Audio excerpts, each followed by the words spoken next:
Eh bien, bonjour à tous, bienvenue sur cette nouvelle vidéo, eh bien la deuxième du coup de ce format-là, que j'ai appelé Petit café autour de l'hypnose, toujours avec mon petit café dans ce ridicule verre en plastique, mais là n'est pas le sujet. Du coup, sur la vidéo précédente, pour ceux qui l'ont vu, je parlais de la thématique, c'était la formation en hypnose. Après coup, je voyais que j'ai oublié pas mal de choses, mais bon, c'est pas grave, hein, je ferai des rajouts au fil du temps. Le sujet aujourd'hui, c'est quelques références de lecture. Je trouve que c'est intéressant aussi que je puisse vous montrer quelques références que j'ai appréciées autour du monde de l'hypnose à plusieurs niveaux. Donc moi, c'est comme ça que dont je me sers aussi les groupes, c'est-à-dire essentiellement le groupe hypnose sur Facebook, le groupe de Jordan Véro aussi, et autres en fait quand je vois passer des petites reviews de certaines personnes qui ont apprécié un ouvrage par exemple. Soit je me le note, ou alors je me le mets dans mon petit panier Amazon. Ah, je sais que c'est pas terrible Amazon, mais malheureusement il y a plein de références quand c'est un peu pointu comme ça qu'on trouve que là. Et puis quand j'ai entre 5 et 10 références, ou quand mon stock de lecture ça me nuise, eh bien je commande mon panier. Voilà. Donc du coup, pour ceux qui me connaissent pas, moi c'est Yannick Kerwanton. Je suis hypno en Bretagne, également kinésithérapeute. Et puis c'est tout. Je n'en dirai pas plus. Peut-être que je ferai une autre vidéo un peu plus précise sur mon parcours. Mais encore une fois, là n'est pas le sujet. Aujourd'hui, donc, c'est des références sur mon parcours d'hypnose que j'ai commencé il y a 6 ans et demi maintenant. Donc j'ai cumulé pas mal de lectures aussi, hein, je pense comme un petit peu beaucoup d'entre vous. Et puis du coup, j'ai regardé dans ma bibliothèque les ouvrages qui m'étaient un petit peu restés en tête et qui m'avaient permis surtout d'évoluer en fait, hein, dans mes connaissances et dans ma pratique. J'en ai beaucoup plus que ça, hein, je pense un peu comme vous, on est assez friand de lecture. Il y a des très bons ouvrages qui sont restés chez moi, mais qui m'ont pas plus percuté que ça en fait. Là, j'ai pris vraiment ceux, comme je dis, qui m'ont apporté pas, on va dire, plus dans la pratique et dans la connaissance. Alors évidemment, tout ça c'est biaisé par mon profil, c'est-à-dire que moi j'ai un profil assez médical, paramédical, hein, de par mon parcours, de par mon métier. Donc ça oriente évidemment mes lectures. Tout ce que je vais vous montrer là, encore une fois, ce n'est pas, c'est pas de la vérité absolue dans ce qui est top ou pas, hein. C'est ce qui est top pour moi, pour mon profil à moi. Donc ceux qui se reconnaîtront dans mon profil, c'est plutôt des gens tournés vers les choses un petit peu, on va dire carrées, médicales, paramédicales. Bien que parfois j'aime bien aussi rentrer dans des choses un petit peu plus alternatives, mais je pense que mon profil reste quand même dans quelque chose d'assez terre à terre, assez carré, assez pratique aussi. Ouais, on va dire ça. Je partirai assez peu finalement dans des choses très ésotériques, très chamaniques, très new age. Ça c'est vraiment pas mon profil. Donc ceux à qui ça ne parlera pas, je ne vous en veux pas. Mais chacun son profil, chacun ses préférences. Voilà ce que je peux dire. Donc dans ce que je vous ai amené là, eh bien pas mal de choses qui m'ont fait avancer. Je vais commencer par les bouquins de Jordan Véro, hein, que j'avais cités dans ma vidéo précédente. Alors j'ai pas de choses commerciales avec Jordan, hein, loin de là, mais je les cite parce que voilà, c'est ça qui m'a fait évoluer tout de suite après m'être formé, après mon maître Pratt, même après mon Pratt, j'ai acheté ces bouquins. Je les ai tous, hein. Donc j'avais commencé avec Hypnose rapide. Je pense qu'à la caméra on verra peut-être pas très bien. Je ferai un petit montage avec des screens, je pense. Des couvertures des bouquins sera plus simple. Donc hypnose, guide pratique d'hypnose rapide. J'ai commencé avec celui-là qui est vachement bien parce que c'est hyper pratique, c'est carré, c'est simple, c'est fluide à lire et puis on peut tout de suite piocher dedans des techniques. Donc ce sont des techniques avec une hypnose assez directe, en tout cas pour la partie inductive, et évidemment après, une fois que la personne est dans un état hypnotique, vérifié et vérifiable, on descend d'un cran, on diminue un peu le côté directif. Quand je dis direct, c'est vraiment pour la partie induction. C'est comme ça que pratique Jordan et je trouve ça super bien. Parce que ça se vérifie tout de suite sur le terrain, dans nos séances, c'est top. Après, pour la partie thérapeutique, évidemment, on repasse sur un discours un peu plus permissif, moins directif en tout cas.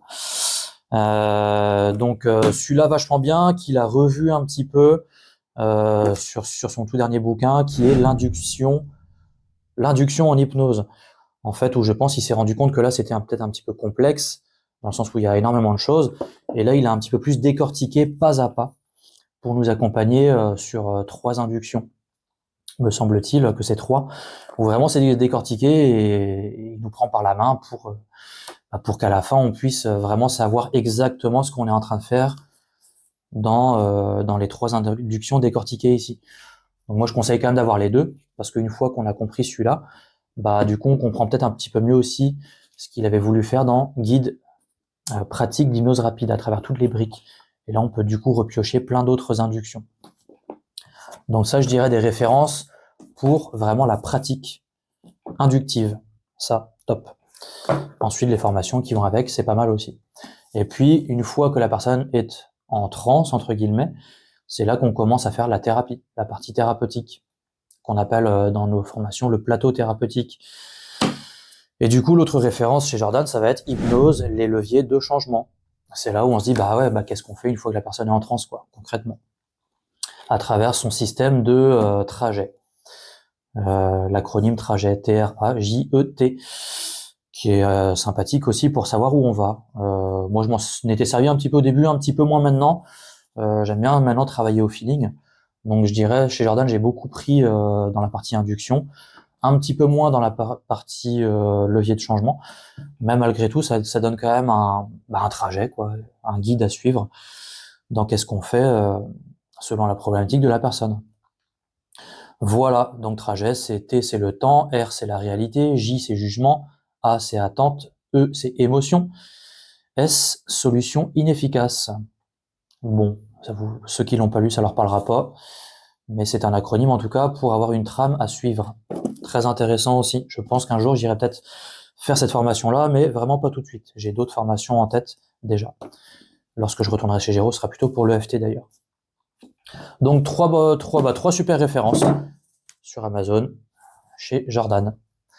Ensuite, dans la même veine, je crois qu'il s'est formé chez Jordan aussi, c'est Jérémy Collier, ou Colliez, je crois.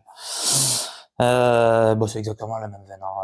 On est sur de l'hypnose épurée, simple, sans être simpliste, ça c'est important. Un côté directif dans l'induction. Et puis, un truc sans se prendre la tête en fait, qui est, je trouve, très efficace en fait sur le terrain. Moi, c'est comme ça que je pratique. Donc, je les montre un peu plus précisément. Il y a 2 références là chez Jérémy. Sa formation, dans mon to-do list, dans ma to-do list, il y aura un passage obligé par chez lui, notamment sa formation dans le château. Ça a l'air vraiment sympa. Et puis moi, j'aime bien ce genre de profil en fait, des personnages qui se prennent pas le chou. Qui se prennent pas la tête et puis qui font une hypnose simple, épurée, efficace, vérifiable au niveau de la transe, et puis simple après derrière au niveau du plateau thérapeutique, mais comme je disais, sans être simpliste, c'est-à-dire que derrière on a du résultat, quoi. Moi je le vois au cabinet, il y a des résultats quand même hyper intéressants sur ce genre de pratique d'hypnose. Donc là je dirais toutes ces références là, on est vraiment dans la même veine. Jérémy Collier, Jordan Verrou. De l'hypnose épurée, simple, un ton assez directif et efficace. J'aime beaucoup. Voilà, donc ça, on va dire, ça m'a fait beaucoup évoluer sur la pratique. Ensuite, qu'est-ce que nous avons ? J'ai un très bon souvenir du bouquin de Thierry Melchior. Ça s'appelle Créer le réel. Déjà, le titre, j'aime beaucoup. Créer le réel, hypnose et thérapie. Il me semble que c'est un Belge une fois. Arrêtons comment dirais-je, petite blagounette sur les Belges. Thierry Melchior, vraiment bien. Alors, psychologue et philosophe qui consulte à Bruxelles, donc c'est bien ça. Et puis, il a été fondateur de la Société belge d'hypnose. J'ai beaucoup aimé, je pense que c'est parce qu'il est philosophe aussi que, eh bien, dans son bouquin, c'est hyper sympa à lire. Son côté philosophe qui ressort, je pense, hein, c'est assez fluide et à la fois c'est très imagé dans son phrasé. Ça fait un petit moment que je l'ai lu, donc je sais plus exactement. Enfin, je serai pas très précis, mais en tout cas j'en garde un très bon souvenir. Et c'est un gros bouquin, hein, il y a quand même, il y a de quoi faire quoi. On arrive à plus de 500 pages, mais en fait les 500 pages, ouais, c'est fluide quoi. C'est fluide et ça fait vraiment un tour d'horizon très global dans mes souvenirs sur l'hypnose et la thérapie. Donc vous passerez un bon moment avec ce bouquin aussi. Voilà. Ensuite, là on sort un petit peu de l'hypnose. C'est vrai que j'étais pas obligé de le mettre celui-là, mais moi je les ai quasiment tous de ces deux frères-là, Chip et Dan Heath. Celui-là il est assez connu, c'est Switch, oser le changement. Bon, là c'est vrai que je suis sorti un peu de l'hypnose, mais malgré tout pour apprendre comment les gens peuvent changer dans leur dynamique de changement, c'est des références hyper sympas. Et encore une fois, ça se lit vachement bien, un petit peu comme une histoire. Là, en l'occurrence, celui-là, il est pas facile à trouver, hein. On le trouve sur Internet, mais assez cher. Mais moi, je voulais l'avoir, voilà, parce que j'aime bien avoir le papier entre les mains. Et là, en l'occurrence, ils font, ce qui est bien avec eux, c'est qu'ils travaillent beaucoup avec des images aussi. C'est comme ça que le cerveau retient le mieux, hein. Et là, ils ont l'image d'un conducteur perché sur le dos d'un éléphant, où l'éléphant, ce serait vos émotions, et le conducteur, ce serait la raison. Et évidemment, on se rend bien compte que l'éléphant, bah, quand les émotions drive l'affaire, c'est difficile de retenir l'éléphant sur son chemin, quoi. En gros, l'image, c'est ça. Et je trouve que le parallèle, il est vachement bien en fait sur la façon de changer. Et j'aime bien aussi parce qu'ils sont hyper carrés dans leur façon d'expliquer les choses. Et là, dans le bouquin, ils expliquent les choses en 3 étapes. Avec la première étape, c'est donner une direction au conducteur avec des objectifs accessibles et précis. Ensuite, en 2, il y a motiver l'éléphant, donc motiver les émotions pour tenir le chemin. Et ensuite, il y a le tracer votre propre chemin. Donner un tracé au loin pour pouvoir tenir la route aussi avec l'éléphant. Top, bonne référence. Après, il y en a d'autres, hein. Moi je les ai tous, je crois, à la maison. J'ai plus les noms en tête. Mais en gros, c'est deux frangins, donc c'est Chip et Dan Heath, vous trouverez sur Internet. De bonnes références de ces deux personnes-là. Ce sont des consultants pour les grandes entreprises. Ouais, voilà. Ensuite, qu'est-ce que nous avons? J'ai également toute la collection, c'est des petits bouquins de Allen Carr, qui sont connus, hein, évidemment. Eh bien, encore une fois, on sort un petit peu de l'hypnose. Malgré tout, c'est des super références quand même. C'est des petits bouquins pas chers, hein, moins de 10 euros, je pense, ou 10 euros le bouquin. Donc on peut quand même se les offrir. Ils sont bien parce que en fait, il avait commencé avec sa méthode pour arrêter le tabac. Donc il a plein de centres en fait dans le monde entier. Et je trouve que pour les gens qui veulent arrêter la cigarette, pour qui l'hypnose ne suffirait pas, par exemple, bah, c'est pas mal de leur dire, bah, allez prendre ce bouquin-là, ça donne une autre vision de l'arrêt du tabac, notamment avec la méthode simple illustrée. Pour l'arrêt du tabac, bah voilà, c'est que un petit peu comme une BD avec des petites images toutes simplistes là, qui montrent ce qui se passe dans notre cerveau. Je sais pas si on verra à l'image, mais en gros, c'est hyper facile à lire. En 1 heure de temps, c'est lu et ça explique ce qui se passe dans notre cerveau avec le tabac, par exemple. Et du coup, vu que ça a super bien marché, son affaire là, bah, il a tout décliné pour le sucre, pour la perte de poids, pour la consommation d'alcool, prendre la vie du bon côté, se libérer des peurs et des inquiétudes. Enfin voilà, il a tout décliné évidemment parce que ça marchait. Bon, il y a un côté business évidemment, mais malgré tout, je trouve que c'est des bonnes références dans tout ce qui est le côté addictif dans le cerveau, dans son schéma de la récompense. Ouais, je trouvais ça très intéressant. Fluide à lire aussi, et avec des choses très factuelles sur ce qui se passe dans le cerveau, dans les schémas addictifs. Voilà. Donc, Allen Carr. Ensuite, qu'est-ce que nous avons? Je pensais que j'avais pris que des trucs hypnose, mais c'est pas vrai, je me suis trompé. Excusez-moi. Je suis en train de terminer, là il me reste un chapitre ou deux, d'un bouquin de Lionel Vernois. Ça s'appelle Le jour où j'ai repris le contrôle de ma vie. Voilà. Bon, je mettrai les couvertures à l'écran, hein, parce que là, je suis pas sûr qu'on voit bien les choses. Il me semble-t-il qu'il est aujourd'hui thérapeute, hypnothérapeute entre autres, coach en santé, hypnothérapeute à Paris. Voilà, et en fait c'est une super référence, je conseille, pour les gens évidemment atteints de sclérose en plaques, notamment pour les hypnos qui font des suivis pour les pathologies chroniques, type sclérose en plaques ou autre, fibromyalgie, bon j'ai plus tous les noms en tête, mais ce genre de pathologie-là qui apporte des douleurs et parfois des restrictions physiques au niveau du mouvement, soit parce qu'il y a des restrictions d'information nerveuse, ou alors des raideurs musculaires, ou des douleurs qui font que les gens peuvent plus trop bouger. Et ben ça, c'est excellent.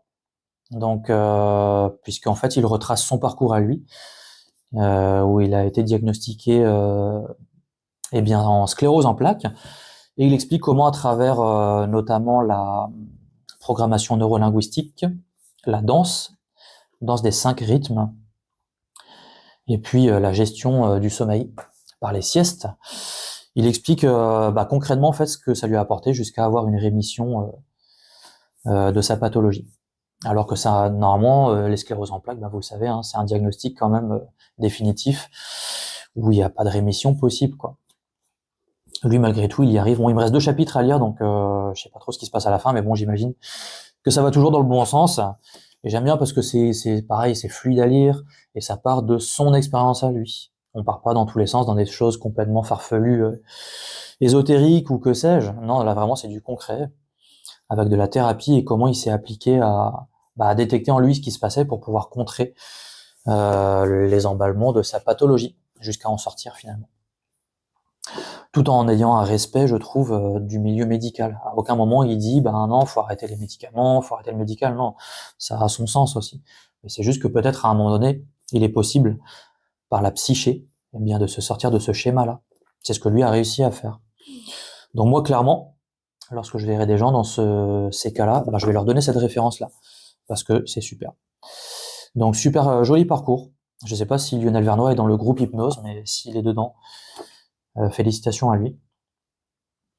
Et agréable à lire. Donc, je vais le terminer, je pense, aujourd'hui, ce soir. Qu'est-ce que nous avons ensuite? Souvent, on se dit, comment je peux faire de l'auto-hypnose à la maison? Une référence, ça peut être ça, par exemple. Le bouquin de Antoine Garnier, que vous connaissez aussi certainement. Et en fait, c'est hyper simple, bien écrit. Je sais plus s'il y a des illustrations. Non. Ah si, il y en a quelques-unes. Quelques illustrations à la fin du bouquin. Mais bon, en gros, ça donne des schémas, des schémas de pratique pour faire de l'auto-hypnose à la maison. Voilà. Bon, je l'avais trouvé intéressant, alors pas que je le pratique. Bon, j'ai ma façon de faire mon auto-hypnose à moi, mais ceux qui seraient un petit peu perdus, savent pas trop comment faire, ça peut être intéressant. Donc, auto-hypnose, 20 exercices pour se sentir mieux. Antoine Garnier. Ensuite, là, on rentre un petit peu dans des choses plus fines, je pense, plus précises. Evelyne Joss, que vous connaissez aussi certainement. Je les ai pas lus encore, parce que c'est quand même des sacrés morceaux. Mais je trouve qu'il faut se former ou s'informer là-dessus sur les traumatismes. Donc, traumatisme psychique chez l'adulte et traumatisme psychique chez l'enfant. Pourquoi? Parce qu'avec notre parcours d'hypnose basique, entre guillemets, même si moi j'ai pas mal de formations, j'ai pas de formation sur le traumatisme psychique. Et le jour où j'aurai quelqu'un qui a un vrai trauma lourd, je pense que on est obligé en fait d'avoir un bagage pour accompagner ces gens-là. Alors j'en ai eu des gens qui avaient subi des viols, concrètement, des choses comme ça. Mais mes séances se sont plutôt bien passées, ça a été.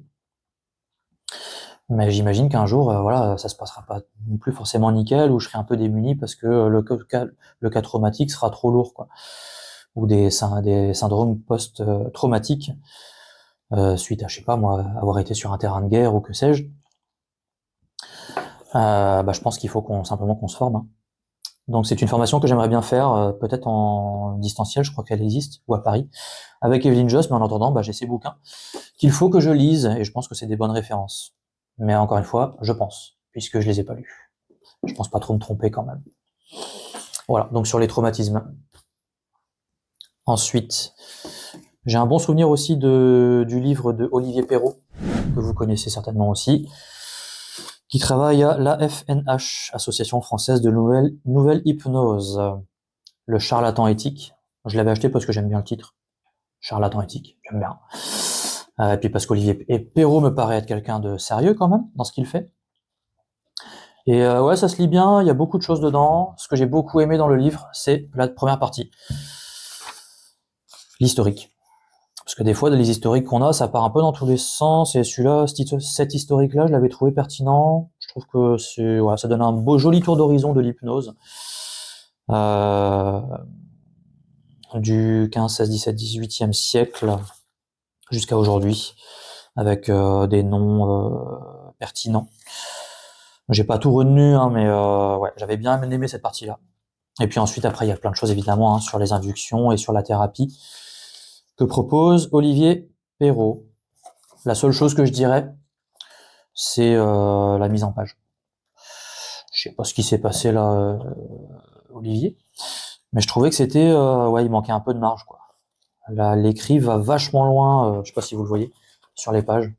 Ça prend quasiment toute la page, du coup, à lire, c'est... Bon, pas que ce soit indigeste, loin de là, hein, mais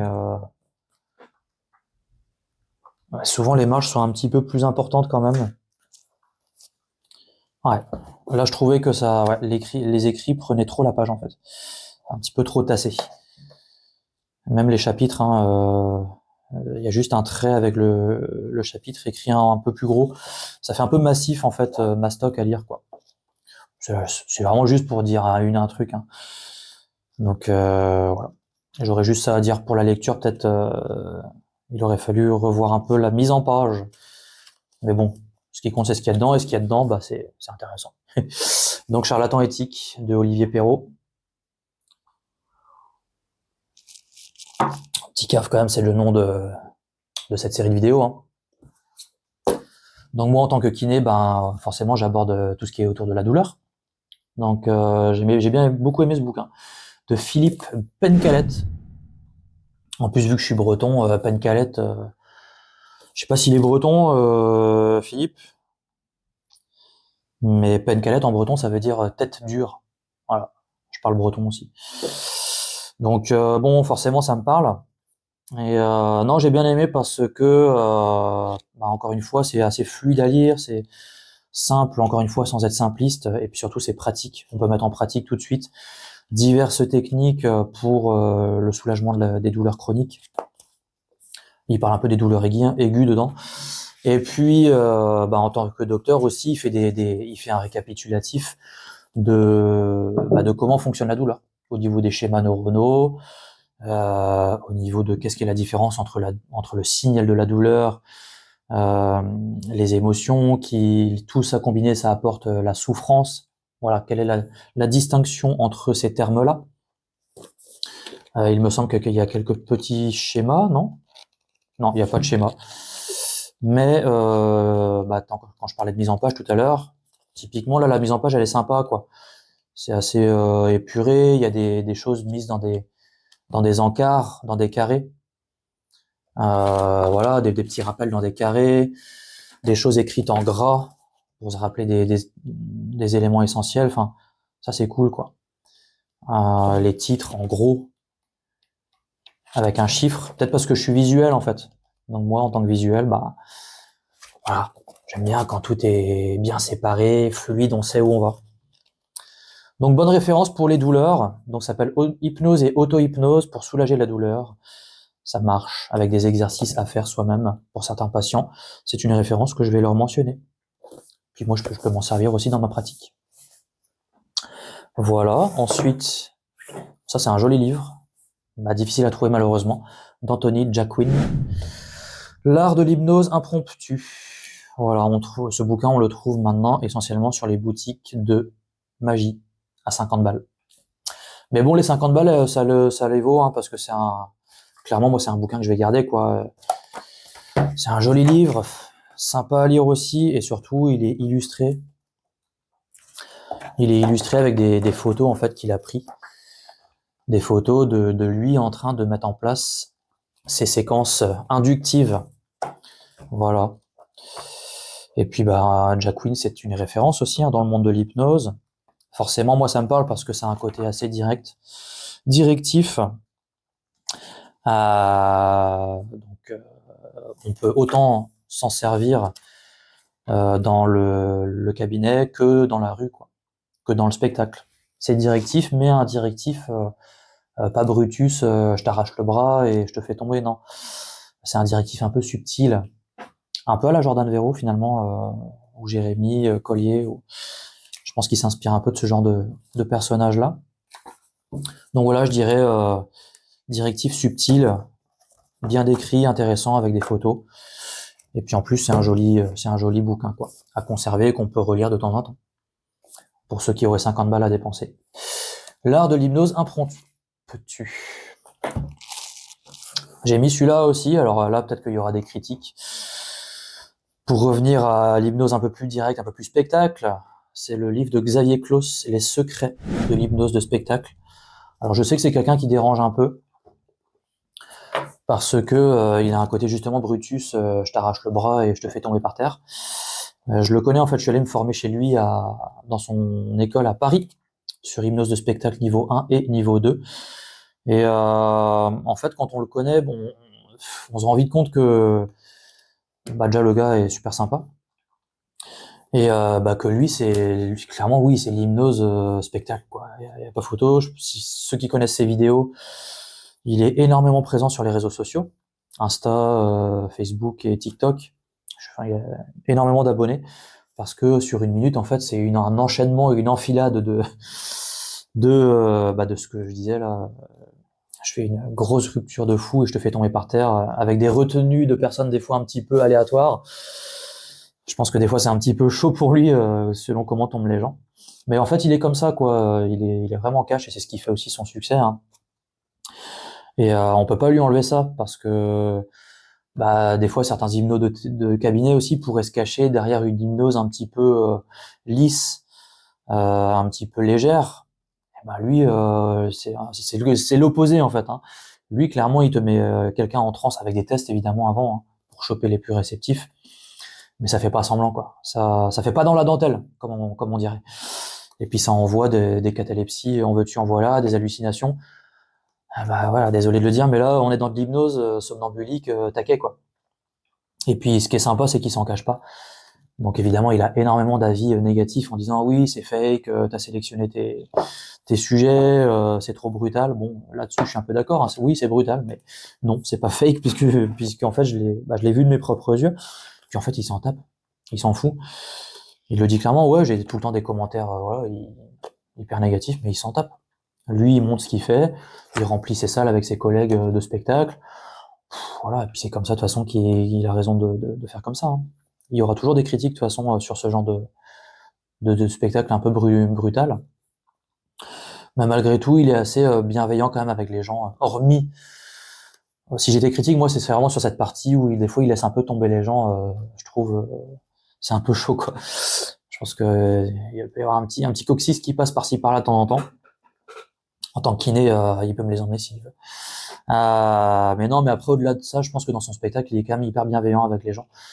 Il y a sûrement des gens qui sont un peu moins brutus que lui, mais qui en cours de spectacle seraient moins bienveillants, genre je sais pas moi, faire enlever le t-shirt, faire je sais pas moi, ouais, des trucs un peu dans la gênance, la grosse gênance quoi, ou quelqu'un qui est ouais vas-y tu vas tomber amoureux de moi quand tu vas ouvrir les yeux. Lui il est pas trop là-dedans j'ai l'impression. Donc je trouve qu'il reste correct malgré ce côté Brutus quoi. En tout cas lui il m'a appris à faire de l'hypnose comme ça. Brutus, avec des grosses ruptures, c'est ce que je voulais voir. Je voulais voir si ça existait, et oui, ça existe. En faisant des sélections, évidemment. Mais ça m'a appris aussi à me confronter à ça, à savoir que c'est faisable. Je le fais pas en cabinet, des grosses ruptures comme ça. Mais ça m'a décomplexé, voilà, sur certaines choses. Et surtout, ce qui est bien aussi, c'est que le dernier jour, on va à Paris dans les rues, et on fait de l'hypnose de la street. Et ça m'a appris aussi à aller voir des gens comme ça, au hasard, tac tac, vas-y... sur les 3 personnes que j'ai en face de moi, je vais en choper une, en faisant des tests, hein, mais voilà, ça décomplexe énormément. et de montrer qu'il peut y avoir des phénomènes de fou en quelques secondes, quoi. Voilà, c'est pour ça que je l'ai mis là. Alors je sais que tout le monde l'aime pas. Malgré tout, ça nous fait quand même évoluer dans l'hypnose. Voilà. J'ai fait le tour des livres que je vous ai ramenés. J'espère que ça vous aura plu. Moi j'aime bien comme ça avoir des petites références. Et puis j'arrive quasiment au bout là de mes lectures, donc bientôt je vais faire ma prochaine commande. Sur mon prochain panier, je vais juste vous dire là, peut-être vous mettre des petites images. Là, je les connais pas parce que je les ai pas lus. Mais en général, je me trompe pas parce que je me sers des groupes. Hein. En général, je me trompe pas trop dans ce que j'achète. Donc les prochains qu'il y a dans mon panier, ça va être Hypnose et douleur de Philippe Miras. Je pense que là, j'aurai un bouquin avec le côté très carré, on va dire, et médical de Philippe. Je m'attends à quelque chose avec beaucoup de références scientifiques, un petit peu de l'ordre de l'EBP, je sais pas si vous connaissez, Evidence-Based Practice, voilà, des choses très pragmatiques, prouvées et prouvables dans le domaine de la douleur. Donc je pense que pour moi ça va être intéressant en tant que kiné. Hypnose et douleur. Ensuite, dans mon panier, il y a également À la lumière de nos traumas de Jérémy Nouan, parce que j'avais vu passer un post sur lui dans le groupe de Jordan Véro, sur un prochain bouquin qu'il va peut-être sortir, qui s'appellera À la lumière de nos douleurs. Donc moi ça m'est parlé, et je savais pas, mais il avait sorti un bouquin déjà. Donc je vais le commander, À la lumière de nos traumas, parce que je trouve que, comme je disais tout à l'heure, c'est important de se former aussi sur les traumas. Ensuite, il y aura le grand livre de l'hypnothérapie sous la direction de Evelyn Joss. Bon, c'est un gros morceau qui a un certain prix aussi, mais je pense que ça peut être une bonne référence, un peu comme une bible sur l'hypnose. Ça a l'air d'être un travail assez sérieux quand même. Ensuite, nous avons Hypnose et neurosciences volume 1 de Olivier Benaroche. Je pense que c'est intéressant aussi de faire des lectures sur tout ce qui est de l'ordre neuro, pour avoir des choses très concrètes sur comment ça se passe l'hypnose. Et encore une fois, je pense pas me tromper sur cette référence-là. Ensuite, quelque chose un petit peu plus, je sais pas si je peux dire léger, mais juste pour avoir de la lecture, un peu plus comme un roman, ou s'échapper un peu plus des choses concrètes. C'est bien aussi de sortir, pas rester trop dans tout ça. Donc là, je compte acheter Si Mesmer avait raison, de Yann Vervliet. Voilà, parce que l'histoire autour de Mesmer, j'ai pas lu tant que ça. Yann Vervliet, des fois, il intervient pas beaucoup, mais ses interventions, je les trouve pertinentes et j'aime bien son côté un peu cash. J'aime bien ça. Donc je pense que je trouverai un ton qui va me plaire dans le bouquin, avec quelque chose d'uchronique. Uchronique, c'est-à-dire il y a une fiction autour de ça, mais avec des éléments factuels aussi. Donc je pense que ça va bien me plaire, ça. Ensuite, Croyance et santé de Robert Dilts, parce que j'ai rien sur Dilts, et je pense que c'est un gars de référence, plutôt dans le monde de la programmation neurolinguistique, mais c'est une référence qui apparaît beaucoup dans le bouquin de, vous savez, le monsieur qui a la sclérose en plaques, de Lionel Vernois. Paraît-il que ça l'a beaucoup aidé dans son parcours de soins, donc je me dis que pour avoir une référence autour du monde des croyances que l'on peut avoir dans nos vies, eh bien ça peut être une bonne référence, Croyance et santé. Ensuite, le dernier que j'ai dans ma liste, c'est Mon guide pratique des émotions de Cédric Nedelec. Nedelec, bon, c'était un breton, hein. Moi, en tant que breton, forcément, ça me parle, encore une fois. Non, mais j'ai vu une petite vidéo de Jérémy Collier tout à l'heure qui montrait ce livre-là. Il a fait la préface du livre. Et le peu de pages qu'il a tourné, je fais ça peut être pas mal. Il y a des petits schémas, des couleurs, et avoir un bouquin aussi, une référence pour comment fonctionnent les émotions. Je crois pas que j'en ai dans ma bibliothèque, donc voilà, je l'ai mis dans ma liste tout simplement. Ouais, c'est comme ça que je fonctionne. Hein. Je vois une référence, je mets dans mon panier, et ensuite, hop, quand j'ai besoin d'un petit paquet de bouquins, je commande. Voilà, donc là j'ai pas mal. Hein. Je vais avoir un petit billet à lâcher, mais voilà, c'est comme ça hein, quand on veut des bouquins intéressants. Voilà tout ce que j'ai à dire pour aujourd'hui. Encore une fois, 34 minutes. C'est un petit peu long tout ça, mais c'est comme ça. Passez une bonne journée. Je vais essayer de faire un petit montage du coup pour vous caler les couvertures des bouquins. Et puis on se voit une prochaine fois sur une autre thématique. Un petit caf avant de partir. Bonne continuation à tous dans vos évolutions respectives dans le monde de l'hypnose. Et puis le prochain thème, j'en sais rien, on verra. Selon l'envie du moment, dans 15 jours, 3 semaines, 1 mois, que sais-je. Allez, bonne journée. Ciao.